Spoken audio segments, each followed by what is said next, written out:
Welcome back, Bookshelf Besties. I'm Christy. And I'm Julia. Oh, I'm already so excited about this. So today is a big one. We have a big surprise. Yes, so we are actually getting Jay Kristoff on shortly to chat all things, well, not just Empire of the Dawn, but his Empire of the Vampire series now that it's come to an end. But you might know him from other books like Nevernight and the Illuminae Chronicles, and it's just like this bestseller. I'm fangirling already. If you can't tell, we are beyond excited. We've been freaking out. This is insane. This is insane for us. So we're gonna ask him all of the things, world building, character depth, emotional trauma, potatoes. You name it, we're gonna ask it. So, yeah, buckle in, grab a beverage of choice, and let's get Jay on to ask some of these questions. Can I just say thank you Yeah. so much Yeah, no for worries. wanting to come on. When we got your message saying that you were keen, it just it blew our minds because obviously we're a fan of your writing, so Sure, sure. I could tell, yeah. That is a very impressive collection, by the way, behind you. Thank you. It's both of ours. Thank you. Appreciate It's your been support. That's a really few cool. years in the making and whatnot. Yeah, I don't even think I got one of those posters. So. Yeah. That's Well, rude. how was the rest of the Empire of the Dawn tour? Yeah, it was awesome. We didn't have one dud stop. Usually there's one that kind of Yeah, doesn't fire for whatever reason, but this time, yeah, they were all amazing. Crowd that's turnout was awesome, and the further into the tour we got, the more people who had actually read the book were showing up because kind of at the start it wasn't out yet or it had only been out for a Yeah. couple of days.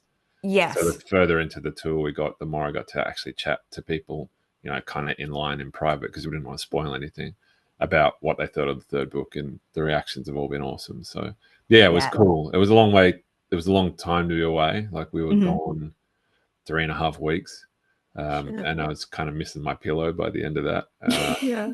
But yeah, it's awesome. Like just to get to travel the world and meet readers and do this for a living is pretty great. So even on the days where you'd rather be home, as soon as you kind of walk out in front of a room full of readers, yeah, it's the best feeling in the world. It still just blows my mind that, as an author, you can essentially go on these world tours and there's people are just across the world that are reading your stories. Yeah, it's It's crazy. amazing. Yeah, I honestly didn't think anyone other than my mum would read my stuff. So the idea that I get, yeah, to travel to sometimes cities that I've never been to before. There was a couple of stops this time through I'd never been there, and show up to a room full of people who like my stuff. Yeah, is wild. Like the idea that it gets translated into languages that I don't speak in countries that I might never visit.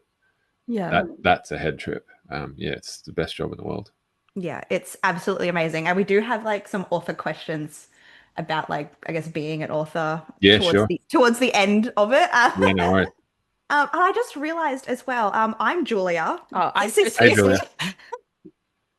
And you are sorry, I didn't catch Christy. Christy. How you doing, Yeah. Christy? Via, yeah. love it.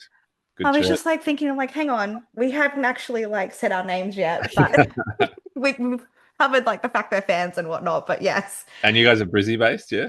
Yeah. Yes. Yeah. Okay. Yeah, Cool. Gold Coast, kind of Gold Coast, Brisbane area. Yeah. Nice. Yeah. So let's go back to the beginning. We want to know what inspired you to write this series and also from, I guess, an interview retelling Mm. perspective. Uh, I mean, that's one of those questions that most authors don't have a good answer for.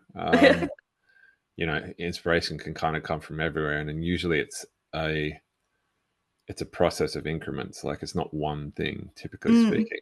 Um, like the first book that I ever wrote, I started writing it back in 2008. It was a vampire novel. Um, but Twilight was kind of huge back then. So writing a vampire book probably wasn't the smartest play because vampires were just everywhere and already kind of played out. But yes. one of the ideas in that book one of the world building ideas was that vampires can't choose who they turn. It's just a random process. And sometimes you get bit and you just die. Sometimes you get bit and come back straight away. And sometimes you rot for 3 or 4 days before you come back. And that world building idea is kind of at the heart of Empire as well. So really, Empire started back in 2008. That's kind of the genesis of the world building idea anyway. So yeah, and everything else kind of came to me by increments. I always knew that I was going to write a vampire book. I've just loved them ever since I was a kid. So even though they were a little played out in 2008, the desire to write one never really went away. And I think I was writing the end of the Nevernight novels, and this idea kept coming back to me. And instead of that original book, which was like an urban fantasy, I thought maybe I could do an epic fantasy, because I hadn't really seen vampires done at scale in epic fantasy before, kind of as a like an epic level antagonist, like army scale Lord of the Rings style epic. So I just started kicking around that idea and trying to think of a world that I could make in which that would be a reality. And that's when the idea came to me to use a low light environment. That's actually based on a historical event. I think it was in 536 and 540. Historical records are obviously pretty bad from back in the Dark Ages, but there is talk of a time where the sun didn't shine as brightly in the sky. Scientists suspect there was either a volcanic eruption or a meteor strike in somewhere like Russia that set a whole bunch of forests on fire, and a whole bunch of particulate matter went up into the atmosphere and just made the light dimmer. And that meant there was mass crop failures and then war and famine and all the good stuff that comes out of that. So I kind of based the genesis of that world building event on history. So yeah, inspiration can kind of come from everywhere. And the characters, Gabe really started as a visual idea. I'm a graphic designer by trade. I'm a visual arts guy. That's my origin story. So usually the characters that I'm writing start as pictures in my head, strangely enough. And I had a picture of a man standing at a window in a tower, looking out, a thin window. So he's obviously a prisoner. He couldn't get out, watching the sun go down over the mountains. And that was kind of the image that started Gabe.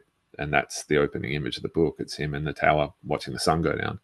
So yeah, it was kind of it was an accumulation of ideas over years and years and years that just accreted into this thing. So it was a pretty gradual process. Yeah, That's so cool. no, that's actually some really cool facts in there. And okay, we do have a question that I was gonna put in later, but I feel like it's perfectly situated now. And it's, what's the strangest piece of research you've done that actually made it into the book?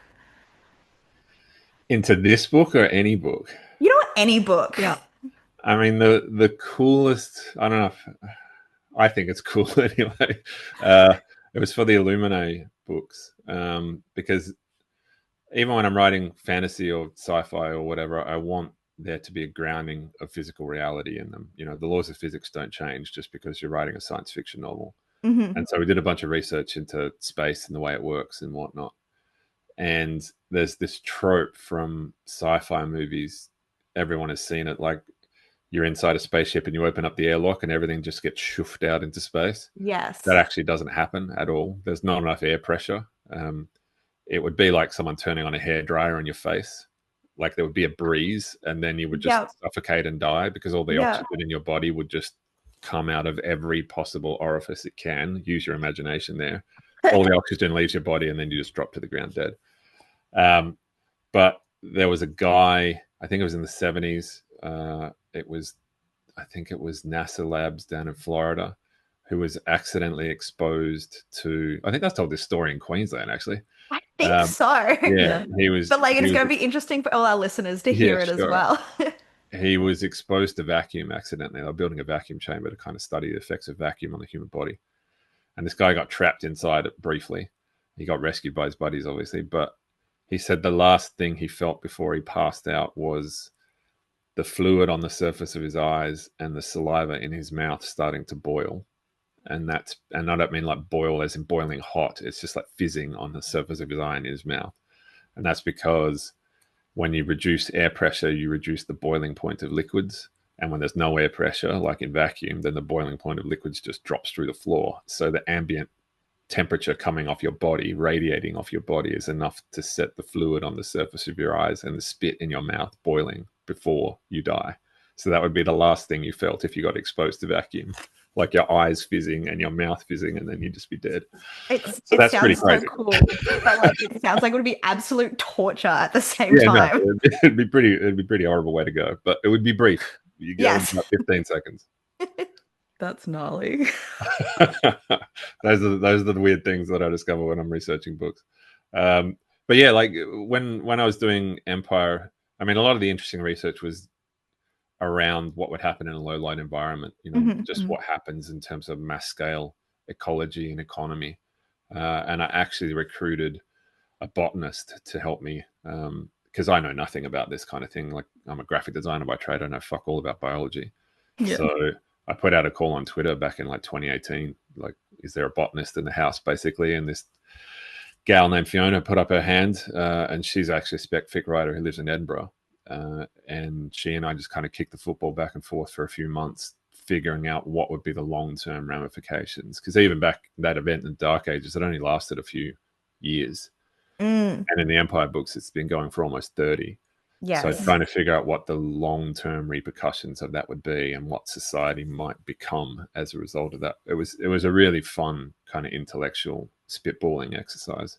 And I actually named a character for Fee in Empire of the Damned, the old sword sister that Gabe borrows a horse off in Damned is named after Fee, Lady Fee. That was what kind of my shout out to her. So I yeah, love that. yeah, it was cool. And it's just like, it's definitely like so fascinating as a reader. Because, like you said, like, physics still exists even in like these like worlds and universes. And it was just like, fascinating diving into Empire, realizing there's like essentially no sunlight. But it's not just like, oh, the world's dark and then full stop, that's it. It's like the world is dark and, there's only potatoes and mushrooms and Yeah, a lot of like, living species have now died out and just all these like repercussions of just not having sunlight were Mm. yeah. just so fascinating. And anything big dies basically. So Mm, Yeah. all large herbivores die. All large carnivores die because large carnivores eat large herbivores. Yeah. Humans are pretty. We have some ingenuity to us, so we can adapt. But everything kind of scales down. Everything gets smaller. Small prey will live like rabbits and chickens, and you can pretty much feed rabbits and chickens anything. They'll eat anything. Yeah. So you can farm to a degree, but yeah, everything gets smaller was basically the lesson that we learned. Everything kind of scales down. So yeah, it was fun, kind of spitballing the way that world worked. That's cool. One of the other cool things. Sorry, Yeah, no, no, no, go. tell. Yeah. one of the other cool things was kind of thinking in book two, with the Devok being so strong and kind of wielding weapons that are as big as cars, like the way the actual physics of that would work. Like, you see a comic book movie or read a comic book, physics is pretty much thrown to the wind. Like if Superman is catching a falling plane, he would just go straight through the plane, or the plane would go through him. Because it's just the way mass and momentum works. So kind of thinking about the way wielding a sword that weighs as much as a car would actually affect you. I don't care how strong you are. If you swing that thing, its momentum just pulls you with it. So kind of developing a fighting style for those vampires built around the idea that their weapons are bigger than them, and kind of incorporating that into the way they move on the battlefield was a Yeah, really fun that was like intellectual definitely exercise as well. a fascinating fight scene Yeah. to read because it's just like, it's not just swinging the weapon, it's them, like, I guess, like using the momentum of the weapon to like Yeah, take them across the battlefield as turning well. turning themselves into kind of mobile melee weapons, I guess. It was fun for kind of fantasy nerd D&D guy like me. It was fun to actually think about the way that would actually work. Oh, should I ask the D&D question? Ask the D&D Yeah. questions. We do have D&D questions. Sure. Um, okay, so are you a dungeon master? Because the depth, lore, and character arcs feel very campaign-like. I'm very new to D&D, but Julia here is a big fan of D&D. No, what do That's you just our play? first thought. What do you I play? I usually end up playing a rogue, Oh but yeah. like I do try and like expand and try like lots of different like classes and races, but at the end of the day, I always end up coming back to playing a Rogue. rogue. There's Yeah. just something I love about being able to just be kind of like cheeky with the character. Yeah, sure. Yes. I am a rogue player at heart as well. Yes. I don't DM anymore. I used to a lot, but now because I'm telling stories all day, the last thing I want to do when I'm hanging out with my friends for fun is tell more stories. Yeah. Yeah. So I am exclusively a player now. I haven't run a game, I reckon at least 10, 12 years was the last time I ran a game. Mhm. But I have promised my friends when I retire that I will run a game. I'll do like a big epic one. But yeah, like I say, I do it for a living now, so I don't want to do it Yeah. for fun. Um, Yes. and you can, like, running a good game is actually really hard. You kind of get mentally drained by the end of it because inevitably your players aren't doing what you need them to do for the plot to go forward. So you're constantly having to improvise. So I found when I was running games, I would actually be really tired if you ran an intense one. So yeah, I'm just a passenger now. Yes. Yeah. And all it takes is one character just slightly To go off script, stray. yeah, And it it's just fucks like, all everything. right, I guess we're writing a whole different area Yeah. now. A friend of mine has a saying, no plot survives contact with the players, which is Hmm. pretty good Yes. way to describe the DM experience. Yes. And I'm about to say, like, some of my favorite moments, definitely as players, is when just the role play takes off. Oh yeah, for sure. And the There's, DM that's the cool thing about being a DM when you can just sit back and do nothing and your players are bouncing off each other. yes. That's the really fun part. And the group that I play with, we've been playing together forever. Like people come in and out, but there's been a core group. Like the core of it's me and a buddy that I've had since high school. So like we've known each other forever since Moses was in short pants. So we know each other pretty well and kind of the characters we like to play and the way we can wind each other up and key off each other. So yeah, it's really fun. Yes. Now I do have another D&D related question. Sure. So you told us during Brisbane, like the inspiration for the Aegis came from, I believe it was like the protection from Protection evil and from evil. Yeah, evil 10 spell. foot Yeah. radius. Yeah. Are there any other like TTRPG mechanics, like classes, world elements, or even like systems that's hidden within your stories? Yeah, I mean, there's heaps. There was a great TTRPG called Vampire the Masquerade, which was made by a company called White Wolf. I think it's still around, but White Wolf don't exist anymore. Another company runs it. And if you read the TTRPG original VTM books, you'll see like a lot of the power sets and stuff that I put into my vampires, I derived in one way, shape, or form from VTM. Um, Particularly the Asani, the blood sorcerers. There's a there's a power called, I think it's called thaumaturgy in VTM, which is basically blood manipulation. So they have the ability to draw blood out of your body. They have the ability to boil the blood in your body if they touch you. Like that's all straight from VTM. Um, like the Divok sword fighting style, I kind of took inspiration from the Souls games. I don't know if you guys Yeah. have played Dark Souls and Bloodborne and stuff. I personally haven't, but I have seen like my partner play them and I've watched a few Yeah. like, streamers play them as So when you're well. wielding like the big heavy weapons that throw you Yes. around the field, like I kind of visually, I took my cues from that. Um, what else? They're kind of the obvious ones, and yeah, I mean there's D&D bits in there all over the place. Dior's a rogue. Like she can move silently, she can pick locks, she can hide in shadows. Like she does all that roguey shit. Yeah.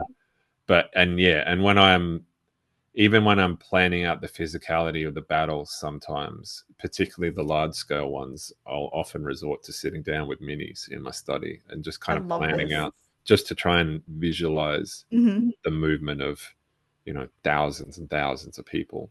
Sometimes my brain isn't big enough to see that whole thing. So I need to kind of work out the ebb and flow by sitting down with something physical. So sometimes my wife will walk into the study and see me quite actually playing with toys on the floor of the study, and it's like, that's all right, sweetie, I'm working. So I That's so cool. have So a I'm gonna strange like job. pause and think like, this is your day job? That's my day job. That's so Yeah, it's cool. weird. Yeah. When you started writing Empire of the Vampire series, did you know how it would end? I knew who was going to be on stage for the finale, but I didn't quite know what the finale how the finale would play out. Like I knew pretty much what happened to the point of the big reveal, the holy fuck reveal, like that Mm. happens in the last kind of two chapters. I honestly didn't know what would happen after that. I kept that completely open ended because I wanted the book to still be able to surprise me, and I wanted to kind of go on vibes. Um, Often I will discover that I get a better sense of the character and the story as I write it. I'm not prescient enough to kind of see all things before I Hmm. begin.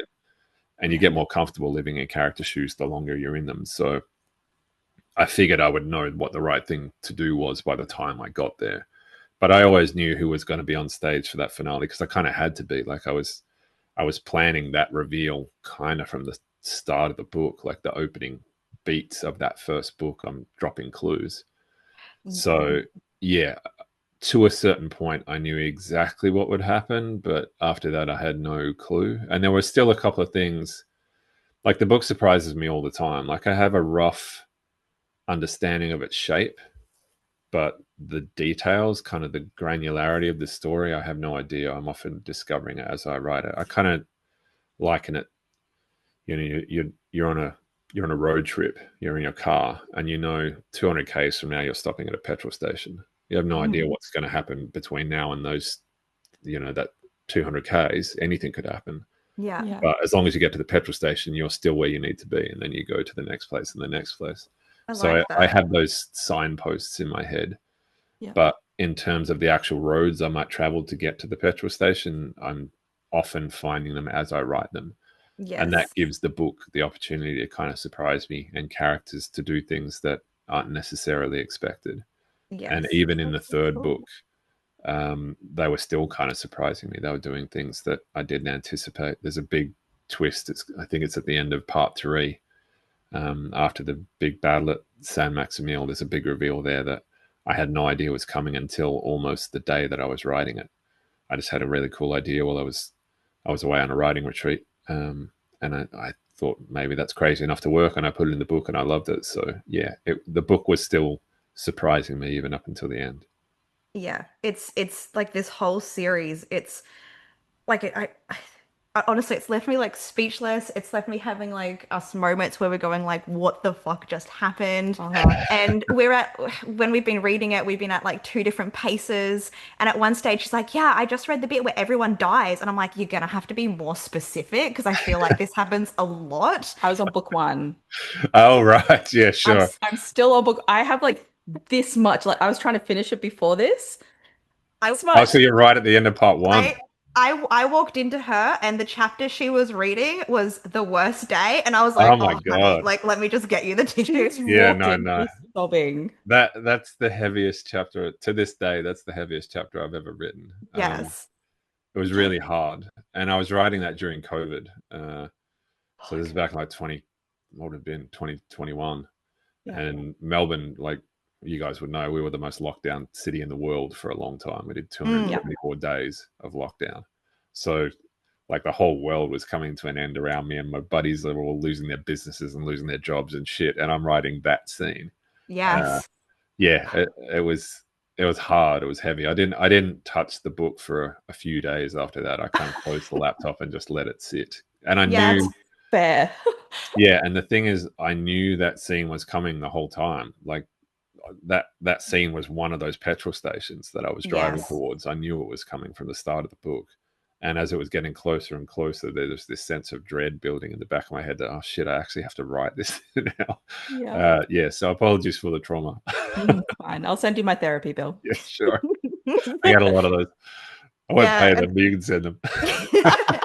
you just like hang them as trophies on your Yeah, yeah, wall. Like, oh plaster the yes, wall with them. another reader I've given trauma to. Yeah, amazing. But it's like this whole series of like I've finished it, like cried when I hit the ending. Like I read that last line, burst into tears, and I'm like, it's been so long since I've read a book that had like that much of an emotional impact. But now that I've finished it, like I want to go back and reread it, and I feel like I'm just like, John Francois, and I'm like picking up on all these little clues that I've missed the first time around. And I'm like, it's definitely a series I feel like you've read it once, but you've got to go back and read it to truly experience Yeah, just there will be more for you the second time through. yes. Yeah. Just those little moments and tidbits, just you don't realize the first time you're reading it.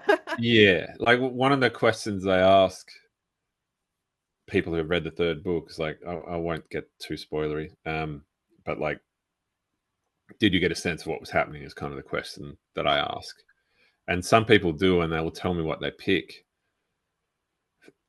Some authors would consider that a failure in the sense that, oh, they guessed the end before the end. To me, that's a sign that I did my job. Like I laid enough breadcrumbs there that if you're really clever and really observant, you will figure out something is going on. Yes. And you have to work for it. Like you have to be pretty clever to get it. But if you do get it, then I feel like I don't want to. It's really hard to talk about this without spoiling it. I don't want people to be completely blindsided. You know what I mean? I want the clues to be there from the Yes. beginning. Yes. So yeah, if you are astute enough, you can pick it. But if not, I can definitely say like I had moments where I was suspicious of certain things, but then sure, I'm also the kind of reader where I trust what I'm reading, yeah, and sure. that got me so many times through this series. So like, fuck you, but also like thank you for the journey I went on. Yeah, you're welcome. I mean, that was the intent of bringing Celine in book two, which isn't a super spoiler. Like there's two narrators in book two, Mhm. Loved it. and just the nature of first person narrative immediately colors any kind of story that you're telling. Like if I tell a story about a fight that I got into on Friday night at the pub, my version of that fight will be different to the guy that I fought. I guarantee you. Like we will both think the other guy was the asshole, for example. It wasn't my fault, it was his fault. That's just the nature of first person narrative. So kind of putting two people who lived the same experience telling different versions of the same story kind of sets the tone of the series as a whole. Mm. Yeah, in theory, that was the theory behind it anyway. That's it. And like there's just so much where you're just like, but can I trust what they're saying at the same time? And it just filled me with like doubt, but then like the story was just like so cool along the whole way that I was like, that was awesome. And then you get to the end and it's like, hold on. So yeah, you did a good job. Through Cool. and through. I'm glad. I'm scared. You should be. Go with that. Go with that. Yeah. Oh, cool. And I think Scared like is as good. well this Scared whole is a good time place I've to been start. like watching your Instagram stories where you're sharing like, readers' reactions and like your one comment like every single time was like, it gets worse. I'm like, how can this possibly get But it worse? does. And I'm like, It yep, you does. know what? It does. Yeah. You Just should when have you fucking think known it better. couldn't get any worse. I should have known better. Yeah, that's a good question from for you. Okay, got it. Um, so your dialogue is razor sharp and the dark humor is unmatched. How much of that comes naturally and how much is meticulously planned? It's a little bit of both. Mhm. I'm way more comfortable. I'm at my most comfortable when I'm writing action scenes because I'm a visually minded writer. I can kind of see the film of the book playing out in my head. And so when I'm writing just pure action, I'm basically just transcribing what I see in my head down onto the page. So Yeah. when I'm writing action, not necessarily huge scale action, that sometimes gets too big for me to envisage. But when it's like, one on one or three on three, Mhm.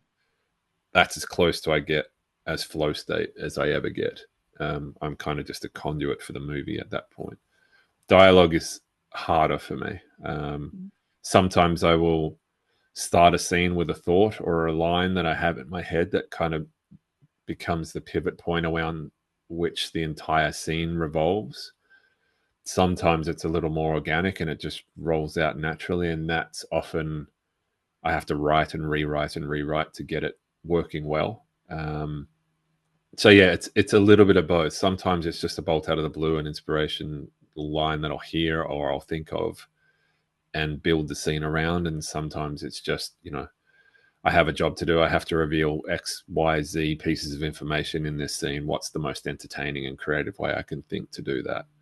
So I'll often try and have some element of physicality in the scene as well. Like, there's a scene at the start of Damned where Gabe is teaching Dior how to fight with a sword because she knows fuck all about sword fighting. But he knows that she'll need to defend herself.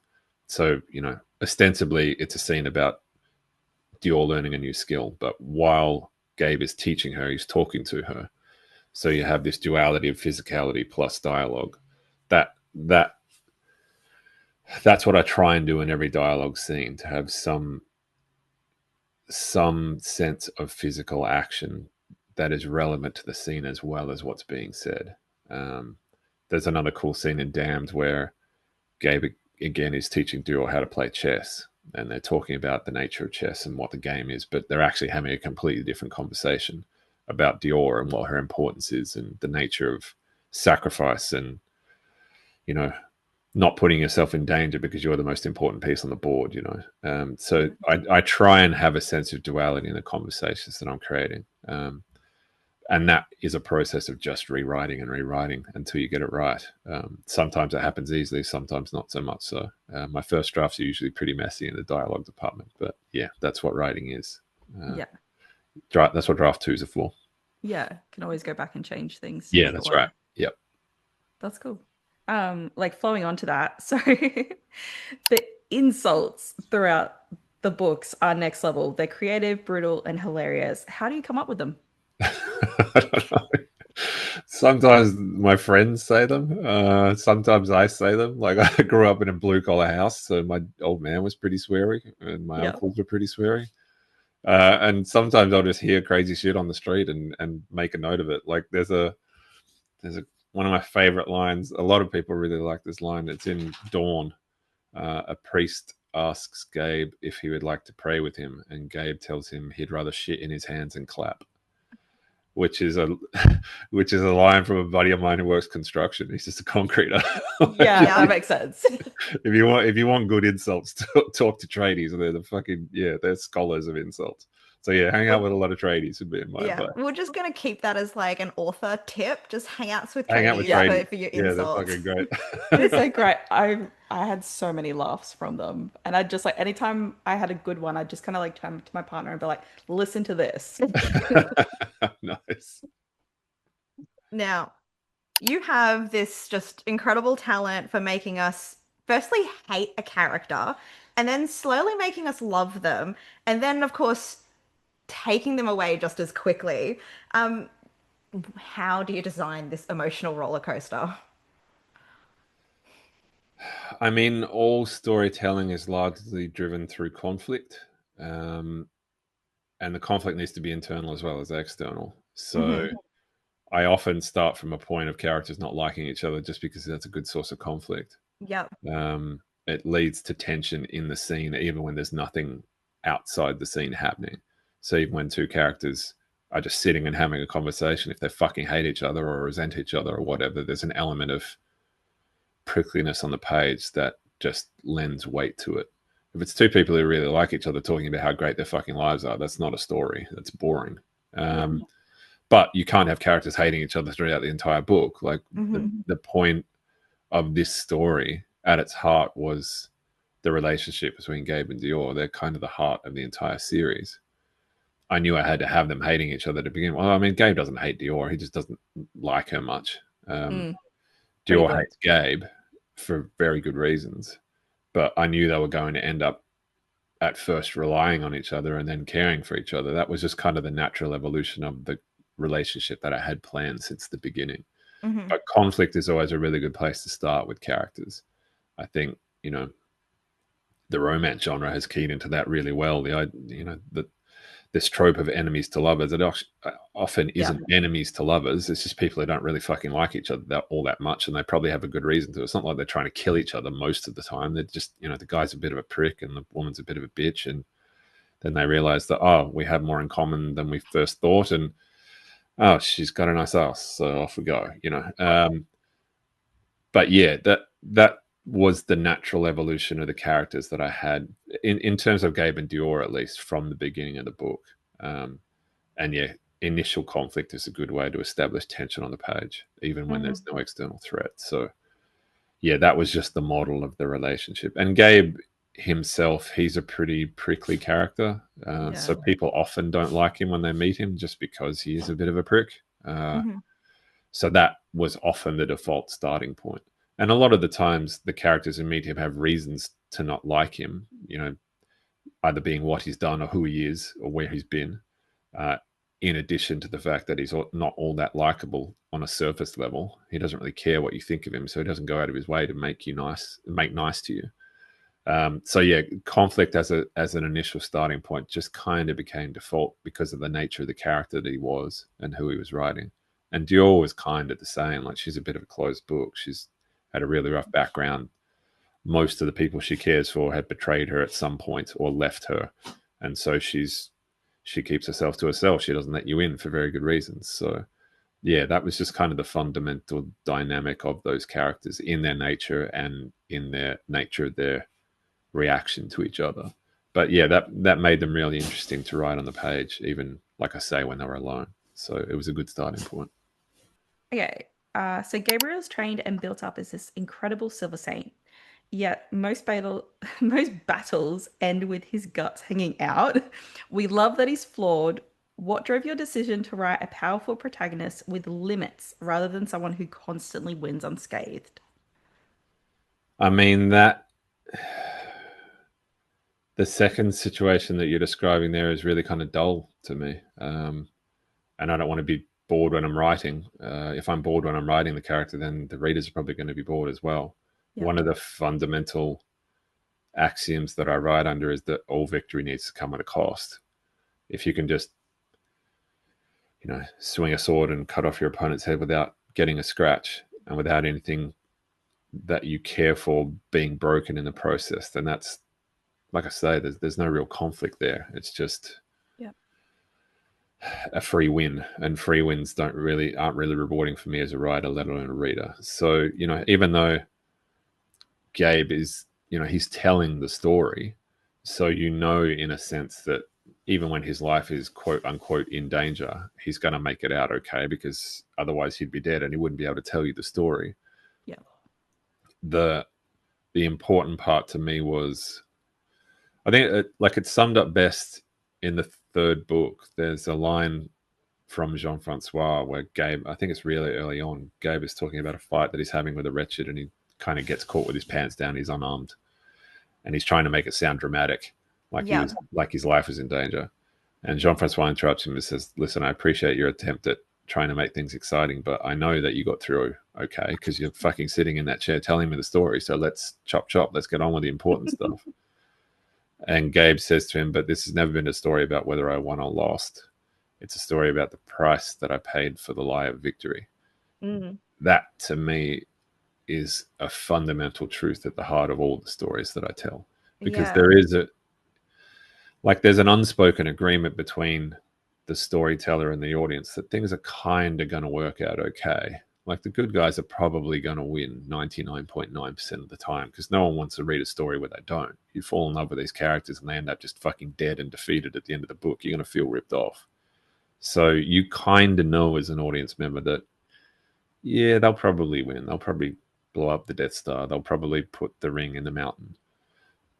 It's not a question of whether they win or lose. It's about the things they lose along the way to winning. So that, to me, is kind of omnipresent when I write. Like, people have to pay a tangible toll for the victory that they achieve. And even, I won't get into spoilers on book 3, but the people who are left standing at the end of that book, I was thinking about the other day, like, almost all of them are fucked. Like, you think about where their lives will be 3 years after the end of that novel. It's a costly victory, but to me, those victories are the only ones really worth talking about. Those are the only stories that are really worth telling. So, yeah. And I think it's like there's even a point where Jean-Francois, he even like reflects on Gabe and mentions that like he's never known someone to suffer and like sacrifice as much as what Gabe has gone through. Yeah, he has a rough trot. Yes. Poor guy. I'm pretty mean to him. I thought I was mean to Mia in the Nevernight books, but man, she doesn't hold a candle to Gabe. I don't think I've brutalized the character as much as him ever. I would hate to meet him in real life. I'm pretty sure he'd be quite mad at me. Yeah, just maybe. And while we're just talking about like, the characters that, first we might not care for or hate in the beginning and then end up like loving and so invested towards like their arc towards the end. The horses, never have I been so invested and then saddened by a Yeah. horse, and also a sword as well. Like I cried over a sword. I mean, they're characters in their own right. It doesn't matter whether they're people. But yeah, I mean, that's a sign to me that I did my job. Like, Yes. if I can make you cry over a horse, Hmm. yeah, then you know, if I can make you cry over people that don't exist, that's one thing. If I can make you cry over a horse that didn't exist in a story that never happened in a land that never was, then Yes. I did my job. So Yeah. yeah, I make no Definitely did apologies. your job. Hmm. Hmm. I do like horses though. You wouldn't think it to read my I books. mean, we're Yeah, sure. looking at. Yeah. There was a reader the other day. Fuck, it was one of the funniest things I've seen. She sent me a picture of a horse sleeping bag, and she said that she was going to cosplay as Dior next Halloween, which I thought was just inspired. So cool, but also Yeah, like, yeah, brutal. I'm still salty about Jezebel. Yeah, poor Jez. She was Yeah, too beautiful for that world. it was cool. I was like messaging Julia, like, oh man, I just freaking love Jez. Like, she's so cool. And then, like, oh, please don't change her name. And then they changed her name. And then I was like, oh, she's dead. Yep. Whoops. Broken along. Cool. yeah, But yeah, I that do was. like horses. There is a horse that lives in book 3. You should be aware. Yes, I feel like on the back of one of these, I read somewhere it's like the horse lives or something like that, Oh and I yeah, was just like, that's on the tour dust jacket. Yeah, yes, I had a buddy of mine who's a massive horse fan. Like she's a super horsey gal. I had her name one of the horses in book 3. I won't tell you which one because not all of them make it. But there's a horse that lives through book 3, and that's the book that my friend named because I knew that I wouldn't be mean enough to kill a horse that my buddy named. So yeah, that gave it plot armor yeah, when I got Kat to name a horse for me. yeah, okay, it's fair. But I won't tell you which one. Cool. Now, so I've had the pleasure of reading 2 of your series now, so Empire as well as Illuminae. Both of these series are just so immersive in the sense of like the artwork that's been included. What made you to just decide to put artwork in these books?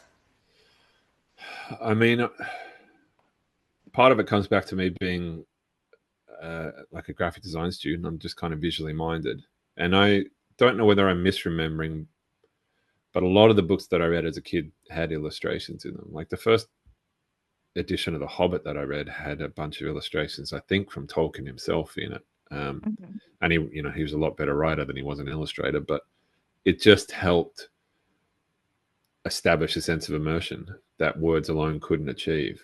Probably because I was visually minded. Like I'm pretty imaginative. I can picture things with a reasonable degree of fidelity in my head, but I know that there are other readers who can't at all. Like that buddy of mine who named the horse, she can't see. Like if I ask her to picture a tennis ball, close your eyes and picture a ball in your hand, and she'll say, okay. And I say, open your eyes. What color was the ball? She won't be able to tell me. She doesn't actually see it in her head. She can understand conceptually what that means, but she has no visual sense. So adding an illustrative component to the books just helps readers who are like that to kind of get to get a sense of immersion in the novels that they wouldn't normally be able to achieve. But also I like doing things a little differently. And, the idea of putting illustrations in books isn't all that innovative, but trying to tie it into the story itself, making Jean-Francois an artist who is actually sketching in the book as he records the history, Yes. again, adds that level of immersion to the text that otherwise might not exist. But also, I'm a bit of a wanker. I'm a bit of a special snowflake. I try and do something a little bit different every time, just because the idea of what books are hasn't changed all that much in the last, 6-7 centuries. A book is a book is a book.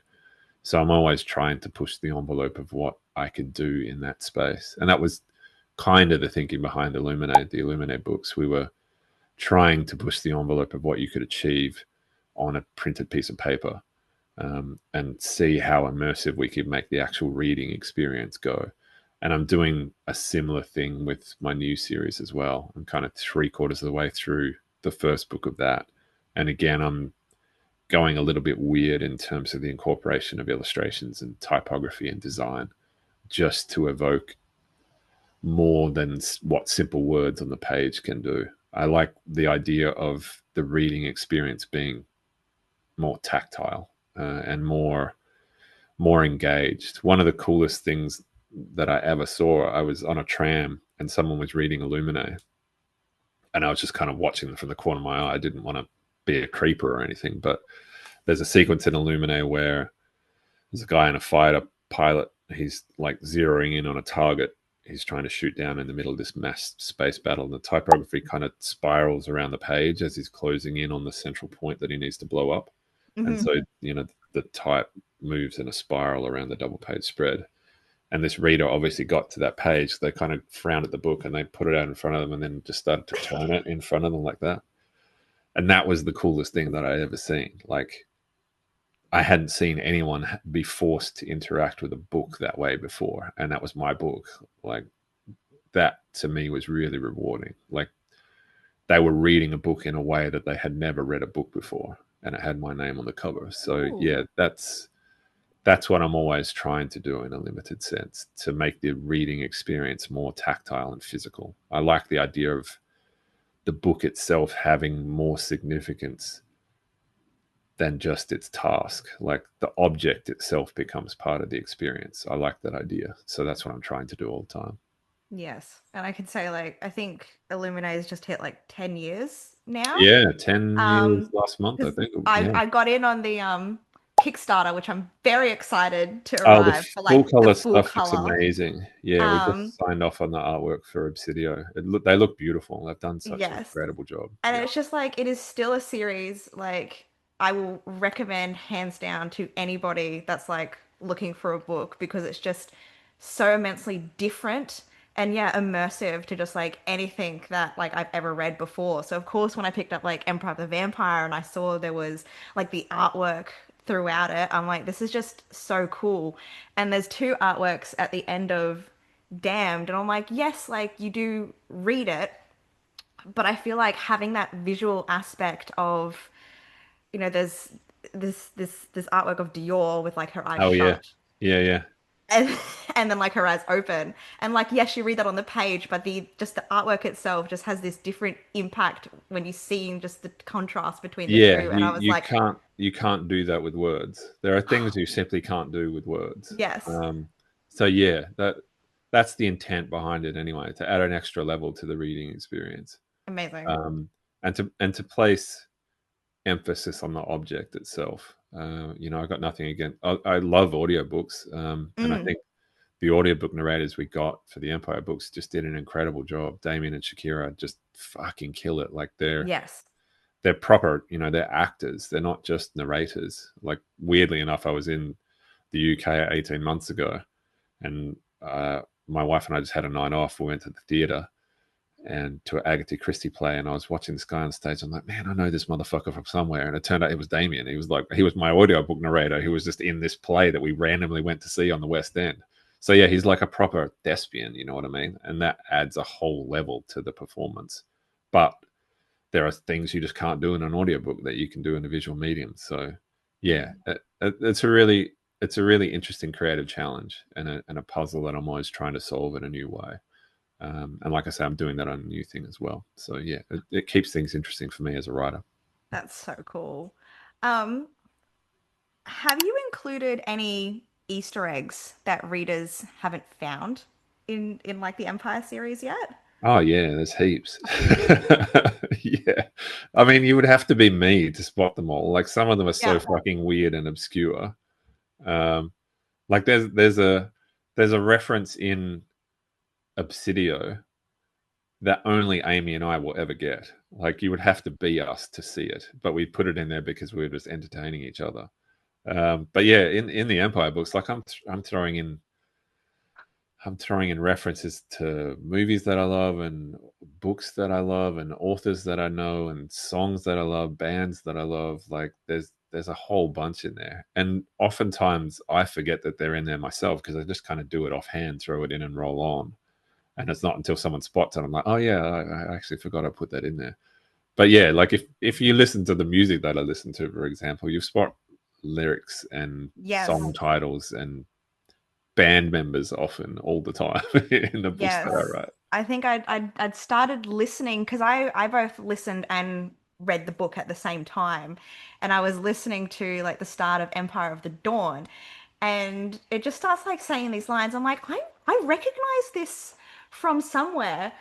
And it was from Bad Omens. Yeah. And I'm like, that was so cool. And now that song's just been on Yeah. repeat since I finished the book. But it was just like one of those cool little things to have like discovered. Yeah, there's a lot of chapter titles I get song titles from. I had this amazing experience a few years ago now. I'm a big Lamb of God fan. There's the dedication at the front of Empire the Vampire is a Lamb of God lyric.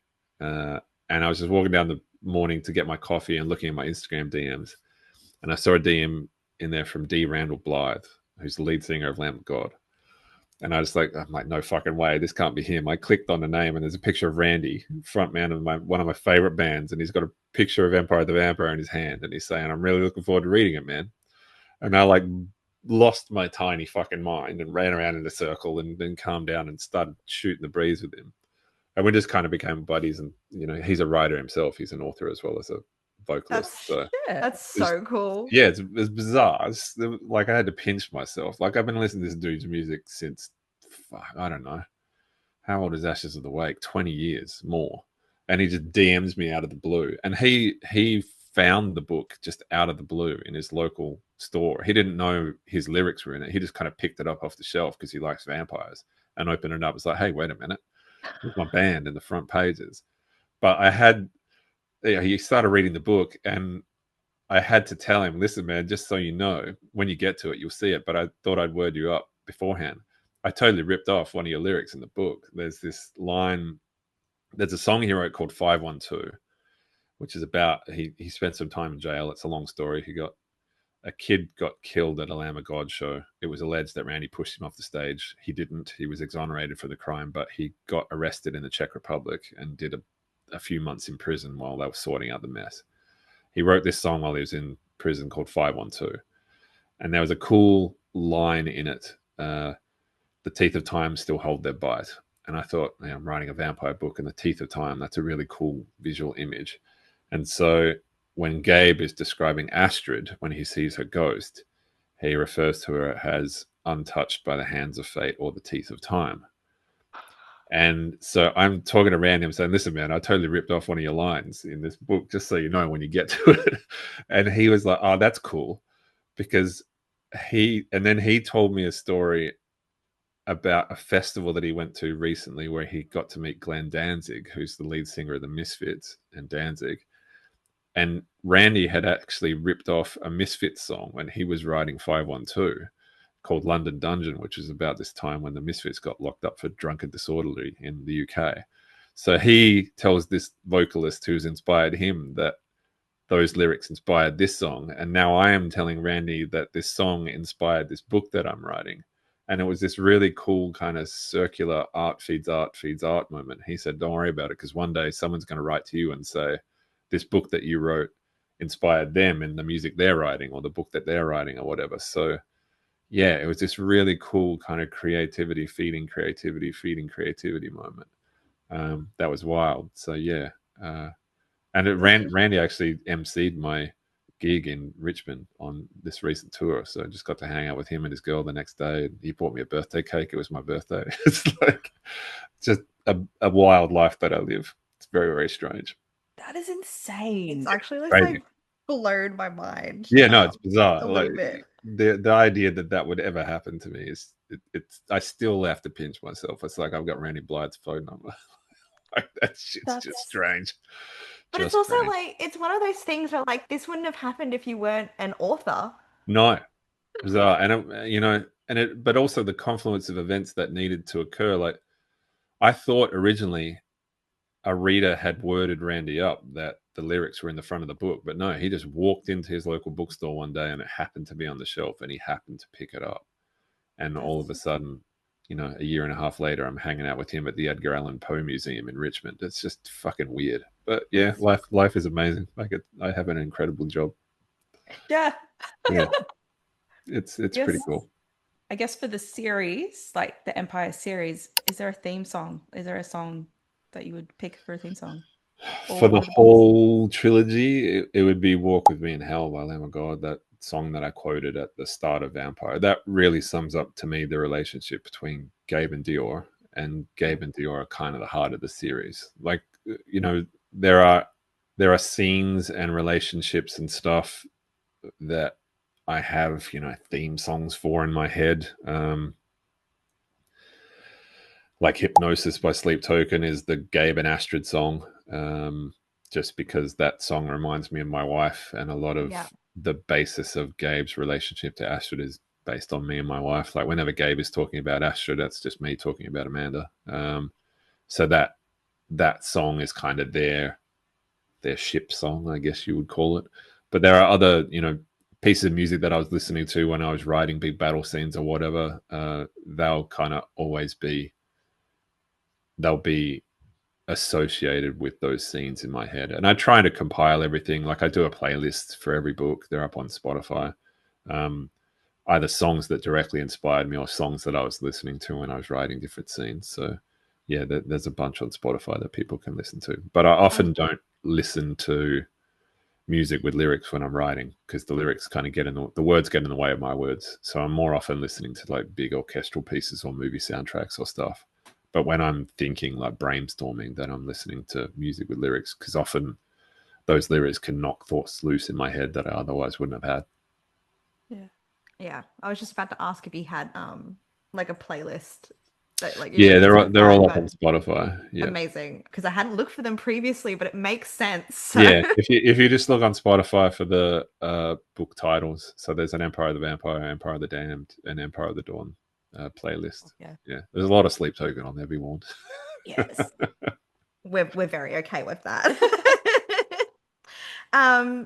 Okay, now this is only a question that's kind of like popped up since like I finished reading Dawn.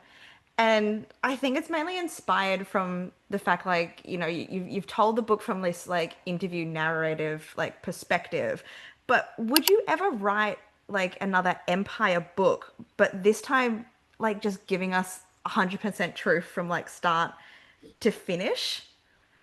You mean like a retelling of what's already happened? Yeah, I guess like from like either Gabe or like Selene's perspective as it's happening. No. I think I knew what you were going to say, but like just in case. No, like the story is told, and I really like the way it ended. And I often see authors go back and fuck things up out of a desire to. I mean, it's often because the series is successful and there's more money to be made, or there's a fear moving on to the new thing because the old thing was moving so much paper, and starting something new is scary. So you just keep treading over the same ground. I get where that temptation comes from, but I do my best to avoid it. I think everything breaks over time. Everything corrodes, and the longer you stick around, the more chance you have of the thing breaking. The more you touch it, the more your fingerprints get on it. And we can all think of a series that overstayed its welcome.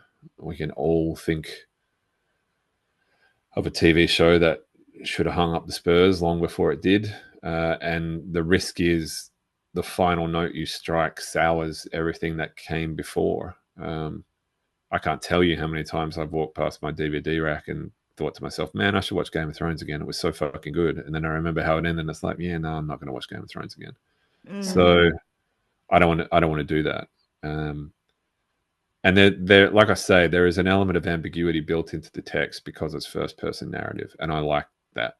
And I made no bones about it. Like, you're getting one person's version of events, or by book 2, you're getting two people's version of events, and people are flawed.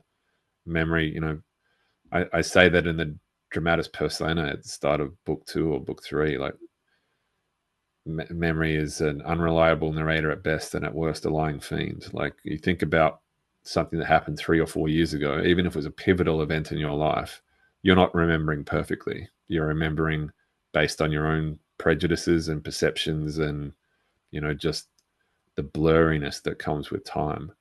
I like that ambiguity is built into the story because it gives you readers, it makes you more a part of it. Like you get to decide a little bit what you think the truth is. You get to decide whether, you know, things were being exaggerated or outright lies were being told.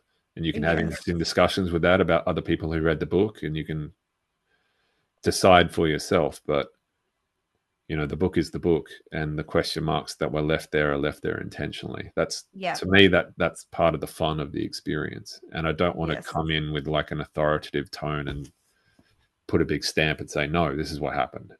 You're Yeah. wrong. Yeah.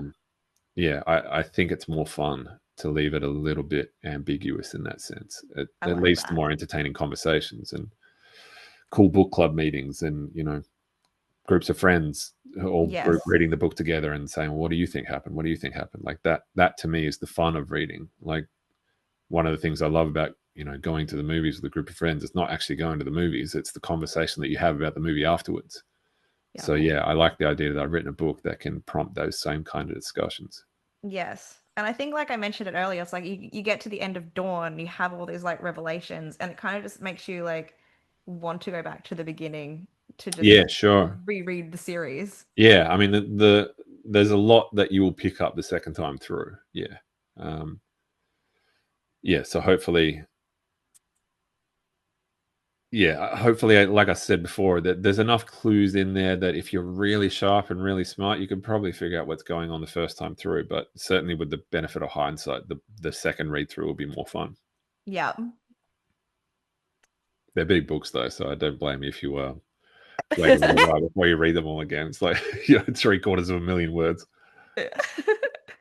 Okay, so your books are brutal in the best possible way. Do you secretly enjoy making readers cry? I don't think I'm secretive about that at all. No, I actually genuinely enjoy it, but not because I'm mean spirited or anything. Like I said, if I can make you feel anything, whether it be sad or angry or happy or afraid about characters that never lived in a story that never happened in a world that never was, then I did my job. Like Yeah. if you're feeling nervous to turn the page or you're feeling sad about a thing that happened, so sad that you're crying, that to me is the greatest compliment that I can receive as an author. Like that's my job, to make you feel uh, whatever you're feeling at the time is sort of irrelevant. If I can make your heart beat a little bit quicker, if I can make you forget where you are and lose yourself in these people that never existed, that that's as close to magic as I'm capable of. These people aren't real. This story didn't happen. You're reading fiction, but you're still the things you feel are real. You feel mad, you feel disappointed, you feel sad, you feel happy, you laugh out loud. Like that's alchemy. That's magic. So yeah, if I pull that off, then I did my job and I can go to sleep happy. Yes. 100%. Now a bit of a fun question. Are you sick of potatoes? I love potatoes. I would honestly eat potatoes every fucking day. Same. um, yeah, no, I just figured that, you know, I'm probably abnormal in that sense. I'm a little bit OCD. I could eat the same meal every day and be happy with it. But I figure most normal people, if they were forced to eat the same meal every goddamn day, they'd be sick of it. Yeah. And maybe I would be too if I had no other option. I think you would get mad. Even if you liked potatoes, you would just get mad that you didn't have any other choice. Yeah, maybe So yeah, after like 30 years. yeah. After 30 years of Yeah. nothing but spuds and mushrooms, you'd probably be pretty sick of spudders or mushrooms. But no, in real life, just like horses, I actually like potatoes a lot. I would eat them for every meal if I could. Yeah. Oh, okay. And all right, if you were a character within Empire, what role would you play? And do you think you'd survive or die? Um, I would die because I'm a man of fighting age. So I would be fighting. I'm tall, which means I would be shot at first. I'd be a target on the battlefield. So if I got within melee range of you, I could probably dust you because I got good reach. Hmm. But I'd get shot before I got into melee range. So yes, as a man of fighting age, I would probably die on a wall somewhere and be a footnote at best. Yeah. I'd be one of those corpses among the sea of corpses. Um, Smart money would be like a historian or something, like sitting at the back taking meticulous notes on everything, but I'm short-sighted, so I'm not sure how much I would see from the back. Like when I wrote that question, and I'm like, you kind of think of it on yourself, and it's like, oh yeah, I would not last long No, in I'd this get fucking world. poleaxed. You know, I got no business with a sword in my hand. Okay, out of your characters, like any ever, who would you have dinner with and why? I don't know if I'd have dinner with any of them because most of them would be pretty mad with me. Okay, Uh, fair. Certainly no one from Empire. Because Definitely I'd not have, game. yeah, no, he'd just kill me. No one from Nevernight Mia would be really mad at me. Probably maybe the Illuminae gang. They got a pretty happy ending. Like post trauma, like a couple of years after they've done some therapy and stuff, Yeah. I'd have dinner with those kids. I reckon Yeah. they'd turn out all right. I suppose the last horse in Dawn is probably pretty safe as well. Yeah, it'd be a strange dinner companion, but yeah, maybe they'd be a better conversationalist than me, probably. But yeah. Now, with Dawn, was there like a character that was like the most emotionally difficult to write? It's a really good question. Probably Celine, I think, just because she grows a lot in the third book. You kind of get to find out why she is the way she is. She's a lot Hmm. more of an antagonist in book two. Hmm. She's kind of just diametrically opposed to Gabe. You don't really understand why until kind of the end of book two, but you really get an insight into her and why she is the way she is in book three. And that meant kind of peeling back the layers of her and going back into her history. So Yes. unearthing a lot of that, yeah, that was tough to kind of come to the truth of her character, like the emotional core of her. It was a lot of fun. It was really rewarding. Like I'm really pleased with the way it worked out. But yeah, it took a lot of mental heavy lifting to go to some of those places. Yeah. Um, but it also made her one of my favorite characters. Like Yes. she really comes into her own in book three. I think once you understand, like she's essentially grown up in a cult. Um, she believes absolutely in a thing that is not necessarily true, but she's been surrounded by people who believe it with perfect conviction. And so she's adopted that perfect conviction. And then over the course of the book, she maybe starts to see the cracks in the foundation upon which she's built her entire life.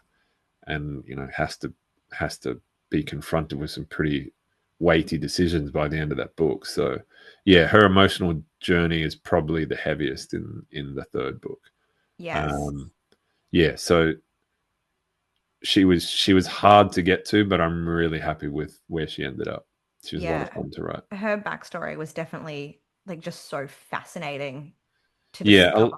a lot of readers have said they really didn't like her in book two and really love her in book three. Like once you understand what's at the root of it all, um, and yeah, and get a better sense of where she's come from and why she does and thinks the way she thinks. Um, yeah, she's a really fun character. She became a lot more than I imagined for her when I first imagined her. So it's always really rewarding to see a character grow beyond those initial expectations. Aaron was another one as well. That like Yeah. when I was writing the first vampire book, Aaron, he was like a tertiary character. I had no plans for him. He was just going to be a Draco Malfoy type little blonde shit at school character. And I thought maybe he might come back in book three as an antagonist. But it was just, you know, I was writing on the first book and it really was ballooning beyond capacity in terms of word count. Like it was just getting too fucking long. So I had to consolidate a lot of plot lines and fold some plot lines into others. So originally, Aaron's relationship with Baptiste, that belonged to a completely different character. But I had to cut that character out and fold that Baptiste storyline into Aaron. And that completely transformed who he was, both Yeah. in himself and his relationship to Gabe. And their friendship, like the relationship that built up between those three over the course of the book, probably my favorite in the whole trilogy.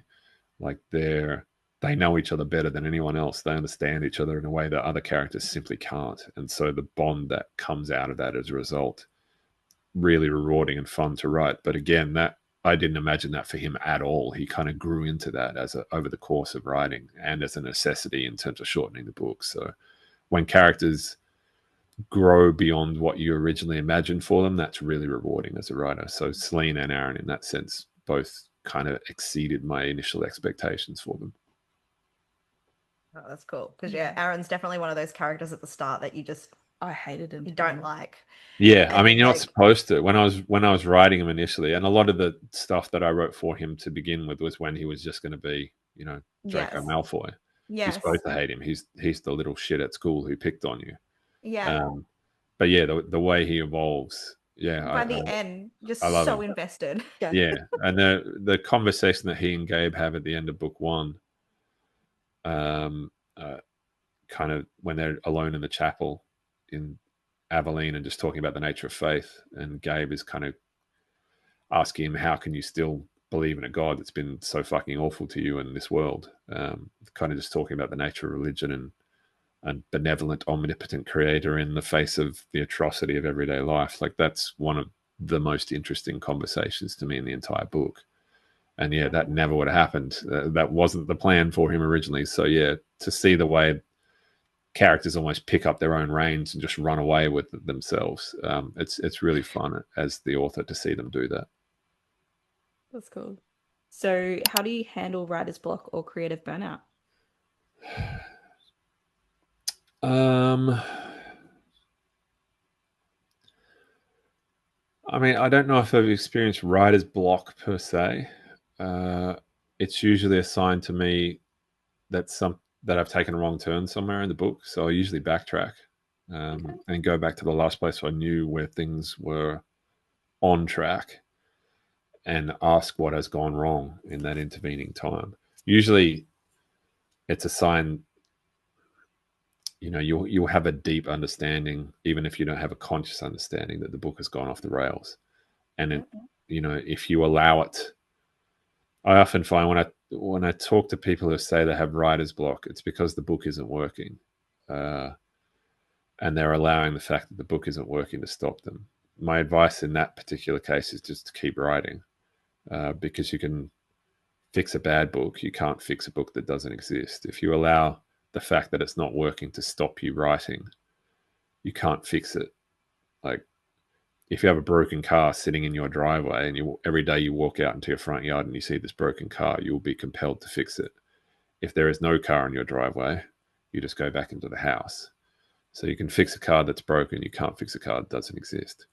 So, writer's block comes from different places, but often it's fear of the fact that the book isn't good, that it's not doing what you imagined it to do. That's okay. Make it do the thing you didn't imagine it to do and then beat it into shape afterwards. That's what draft 2 and draft 3 and draft 4 are for. Don't be afraid to suck, I guess would be my advice in terms of breaking writer's block.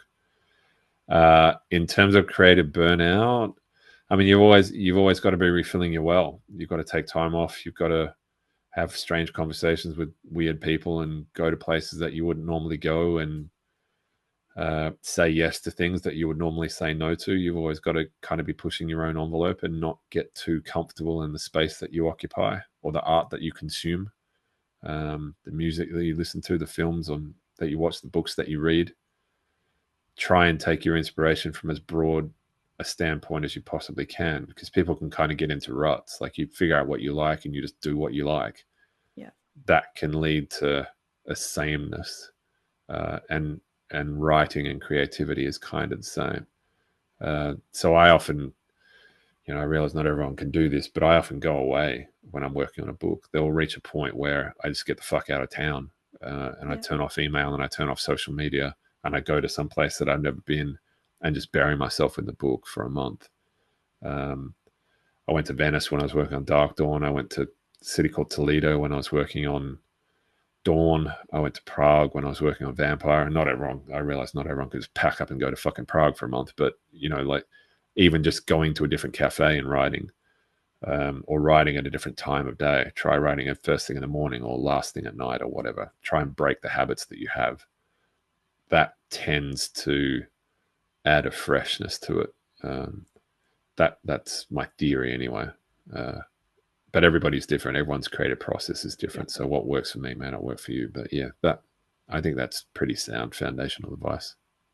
No, Good that's advice. really good That's great. advice, and the different perspectives on like, fixing the car and everything like that. Sure, yeah. Don't be Yeah. afraid to suck is a really valuable lesson to learn. Yeah, Don't be afraid that it's shit. Shit is fine. Every book that you ever read was shit at some point in its existence. There was a point in which your favorite novel that you've ever read was an absolute disaster piece.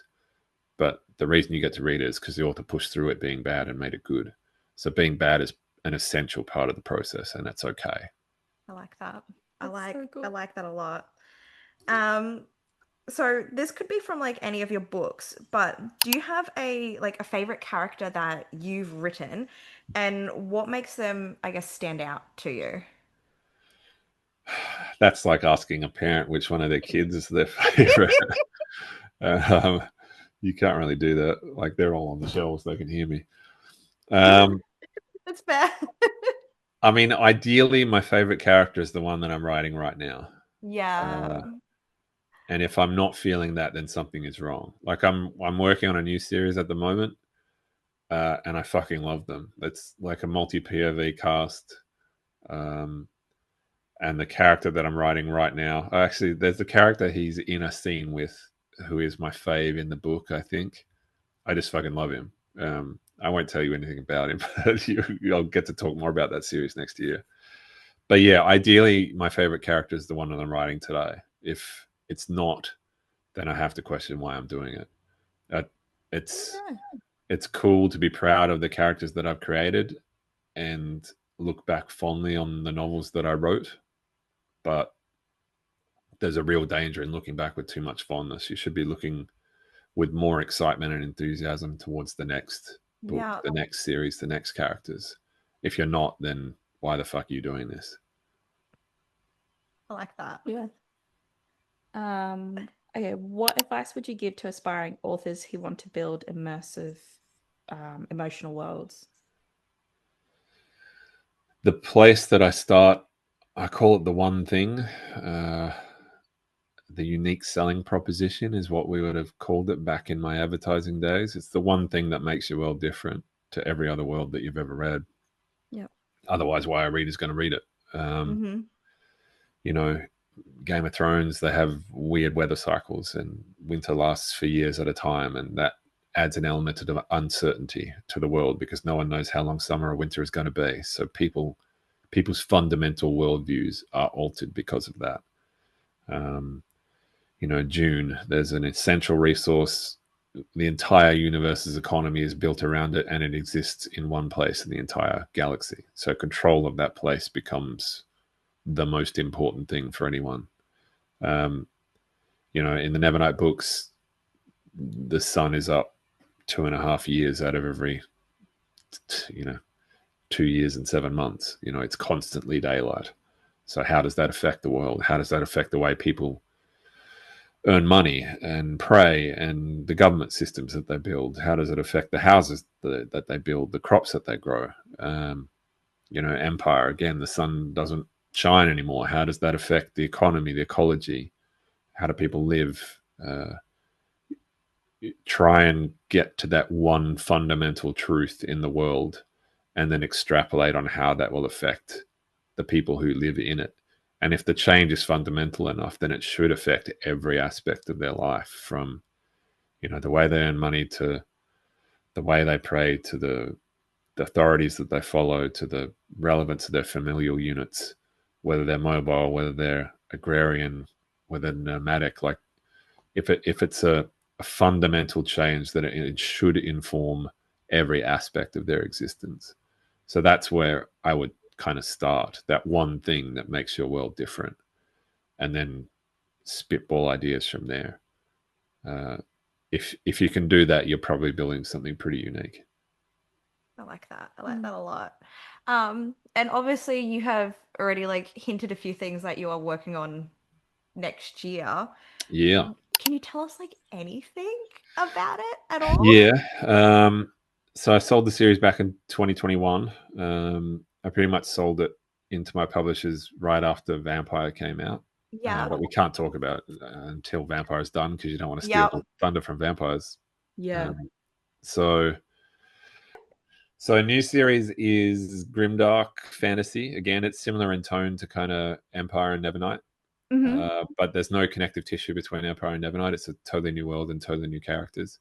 We pitched it as Inglorious Bastards meets Game of Thrones. So it's a multi POV cast, and it's a fantasy setting. That's like shorthand for it. But basically, in this world, there's a heavenly pantheon and a hellish pantheon, and the gates between heaven and hell and earth have all been sealed. So the gods can no longer directly influence events, but the repercussions of the war they've been fighting for centuries manifests on the planet as kind of half angels and half demons.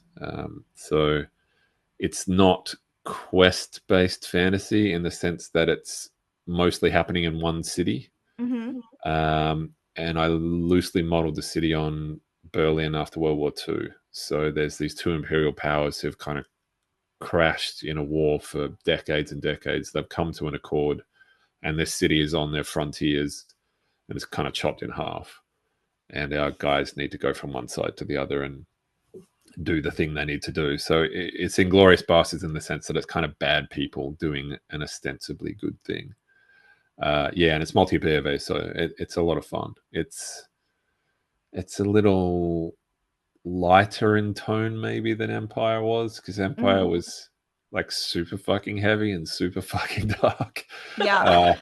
And this one's a little more fun, I guess. There are some characters in there who are, yeah, they have a much brighter worldview than anyone in Empire, and the world isn't as completely fucked as the world in Empire was. So tonally, it's a little funnier. If you've read the Nevernight books, tonally, it's kind of in key with the footnotes in the Nevernight books.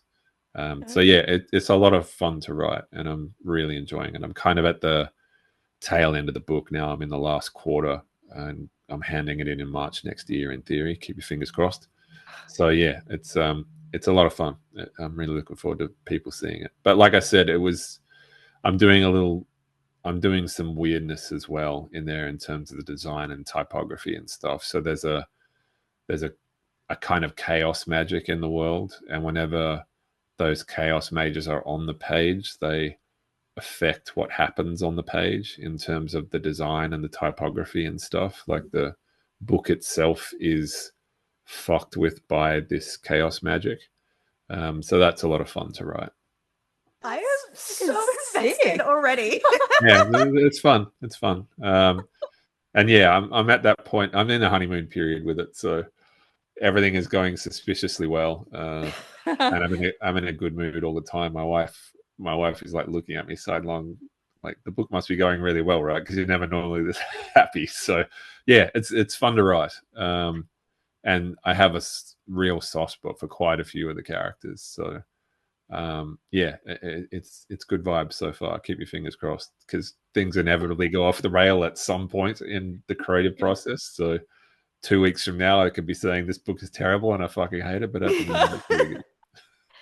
Oh, that's so exciting. And I'm just like, I'm really interested to see just like, I guess, how it, I guess, plays out from like a reader's perspective, of course, especially with like what you've mentioned already about the chaos and stuff like that. So I'm Yeah, excited. Yeah. it's not as those weird kind of design elements aren't as pervasive as in something like Illuminae, because Hmm. those characters aren't always on the page, but things kind of ramp up in the back half of the book. And I'm in the process of writing that bit now. So that's really fun, figuring out all the weird ways that I can twist the idea of what a book can be and how I can communicate like I was saying before, have that element of physicality kind of, and the act of reading the book kind of play into the story that I'm trying to tell.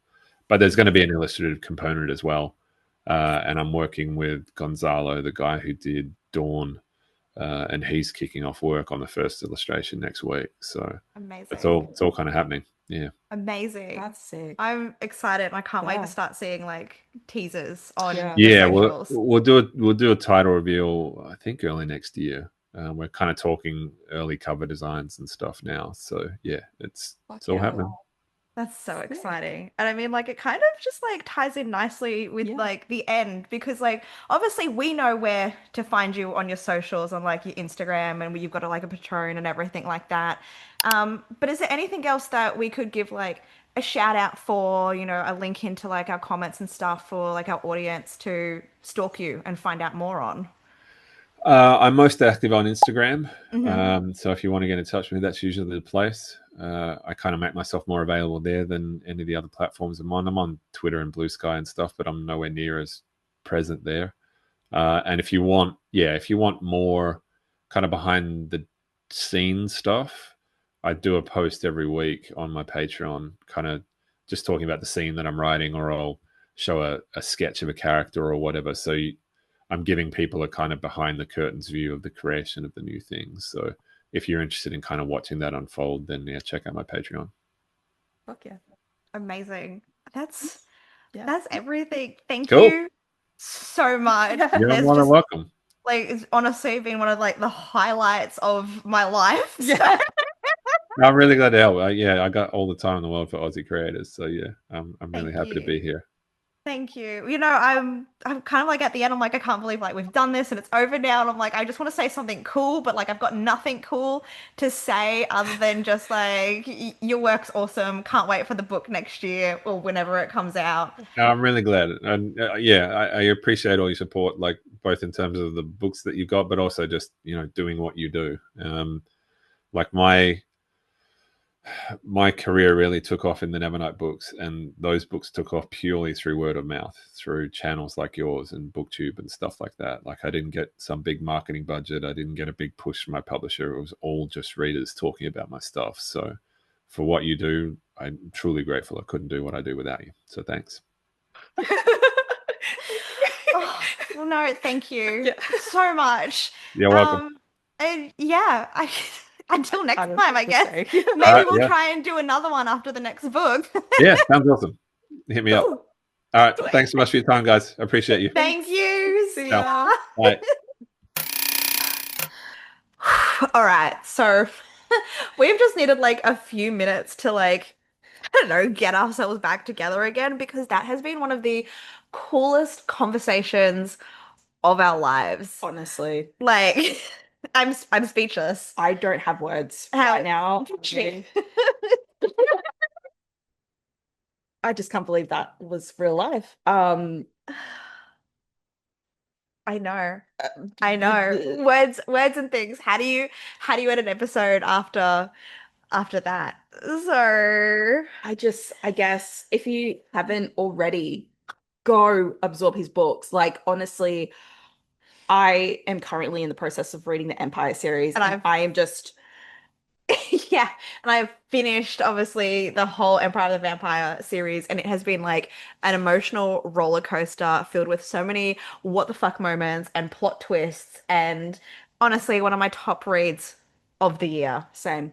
Hands So, down. Wait, have you cried in the series? oh yeah, yeah, yeah. Okay, cool. Good Yeah. to know. Yes. Good to know. Cool. I'm sold. I Multiple definitely do. times. It has been like I think I said it during like the interview, but it has been so long since I've read a book and then got to the ending and then cried that it was over. Yeah. So, if you are looking for a series full of twists and turns and like vampires and just like badass characters, flawed badass characters, and trauma, Lots of trauma. then yeah, we highly recommend the Emperor of the Vampire series by Jay Kristoff. Um, fuck, man, I'm still like my mind is Yeah. like in that I can't believe it happened. We were gonna put, I guess, all the links in our episode bio below. So, if you love this and you want to see more content like this, then definitely comment, share, subscribe. So yeah, leave a comment below, I guess with who your favorite character is from the Empire series, or even what your favorite Jay Kristoff book is, because clearly we are not done talking and yapping on about this Nope. series and all of his work. Yeah. So I guess until next time, Happy reading. bye.